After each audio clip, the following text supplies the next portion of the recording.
अल्लाहु आमीन बाबा दादे मोहम्मद मूसा जे हक में भी दुआ करिजो अल्लाहु आमीन जफी माली कशाला करे ना जनते वा सभिनी मुरीदन उन्हनि जे हक में मौजूद आहे सभिनी जो आमीन अल्लाहु आमीन अल्लाहु आमीन अल्लाह से उन जो तकलीफ साफ कजे अल्लाहु आमीन अल्लाह से जेके गोठन जेके बीमार आहिनि अल्लाहु आमीन सभिनी जो ख़ैर आमीन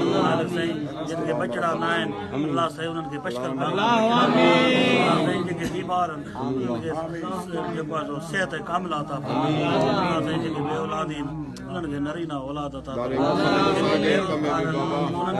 साईं के मौला अल्लाह से जेके बि मसला आहिनि मुश्किलात आहिनि रंडकूं आहिनि अल्लाह से असांजे फ़क़ीर जे रस्ते जो मसलो आमीन अल्लाह से पाण में खीर खंड थी वञे प्यार सां रस्तो ॾियनि मोहम्मद मूसा जो बचड़े जो अल्लाह से जंहिंजे नाले सां फ़क़ीर चयो सभिनी जूं उमेदूं हिन बचनि जो ख़ैर कजे माल सेन दरगाह वारनि जो सदके जेके हाफ़िज़नि क़ुर शरीफ़ जा ख़त्मा पढ़िया अथनि अल्लाह से उन्हनि जा ख़त्मा 4-5 ॾींहंनि खां घर छॾे ईदूं हिते कयूं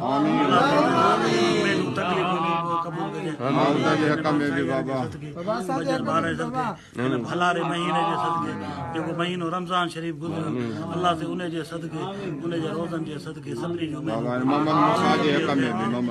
मोहम्मद मूसा जो ख़ैर अल्लाह से मोहम्मद मूसा जेसर खे शफ़ा ॾे अल्लाह से नौ बनो करे रोज़गार ॾीस गाॾी ॾिया माई ॾीस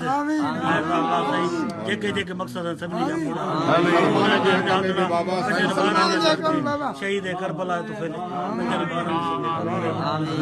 अल्लाह से साईं सलमान जो मैं तो पूरी अल्लाह से उन्हें के बचकल भांगो बचो दे अल्लाह से उन्हें के बचकल भांगो बचो दे अल्लाह से उन्हें के साईं बेकर में दुआ करो अल्लाह से साईं भी अल्लाह ताला बचो दे सल्लल्लाहु अलैहि वसल्लम आमीन आमीन साईं साहब अल्लाह से असद उन्हें जो भाड़ सोट आमीन सऊदी में वफात करे अल्लाह से उन्हें दर्जा आमीन आमीन अल्लाह आमीन आमीन आमीन ला इलाहा इल्लल्लाह अब हाणे साईं जे लाइ दुआ